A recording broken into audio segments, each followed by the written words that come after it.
పెట్టుబడి పెట్టేవాడు ఎవడన్నా దొరికితే బాగుంటుంది విదేశాల్లో అనుకున్నాం అనుకోండి. సింగపూర్ దగ్గరికి వెళ్తే వాడు ఏర్పాటు చేస్తాడు. అది అమెరికా వాడా, బ్రిటన్ వాడా, ఏ దేశమోడో వాడి దగ్గర అలా ఇన్వెస్ట్ చేసేవాడు ఉంటాడు. అంటే మీడియేటర్షిప్ ఒక రకంగా అనాలంటే అదే అది ఎందుకని కన్సల్టెన్స్ అనాలా, బ్రోకర్ అనాలి. అదేలేండి. వీళ్ళు బ్రోకర్ అంటారు. ఒరిజినల్ గా కన్సల్టెన్సీ కంట్రీ అది. అదొక కన్సల్టెన్సీస్ అక్కడ ఉండేవన్నీ కూడా. అక్కడ మ్యానుఫ్యాక్చరింగ్ ఏముండవు. టోటల్ సింగపూర్ లో అగ్రికల్చర్ ఒక 10%, ఇండస్ట్రీస్ ఒక 10% ఉంటాయి అంతే.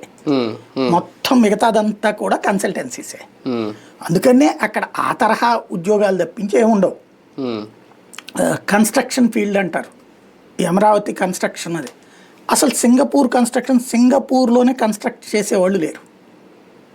సింగపూర్లో కన్స్ట్రక్షన్స్ అన్నీ కట్టిన వాళ్ళు చైనా వాళ్ళు.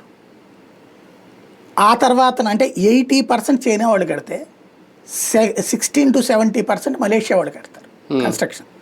Only 3 to 4% rest of country world. Singapore వాడికి కట్టడం రాదు.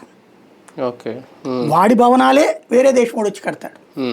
ఇకపోతే టూరిస్ట్ స్పాట్స్ మన దేశంలో మనం చాలా చూస్తాం, అవే సింగపూర్లో ఆ చిన్న ప్రపంచంలో ఉంటాయి.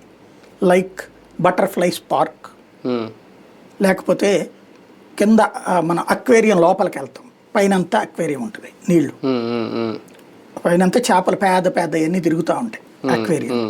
దాని కింద మనం నడుస్తాం, దాని కింద కూర్చుంటాం. మనం హాల్ లాగా కూడా ఉంటుంది, అక్కడ కూర్చున్న చుట్టూ చేపలు తిరుగుతూ ఉంటాయి. అదొక ఇదనమాట. ఇంకో చోట వాటర్లు అట్లా ఫాల్స్ లాగా పడతా ఉంటాయి, 10 అంతస్తులు చెట్లే ఉంటాయి. అట్లాంటివి అవి. అలాంటివి మన దగ్గర ఒరిజినల్ గా కనబడతాయి, వాడు ఆర్టిఫిషియల్, మనకి న్యాచురల్ గానే కనబడతాయి. అరకులో లేకపోతే ఇంకో చోట వాటర్ ఫాల్స్ వాడి దగ్గర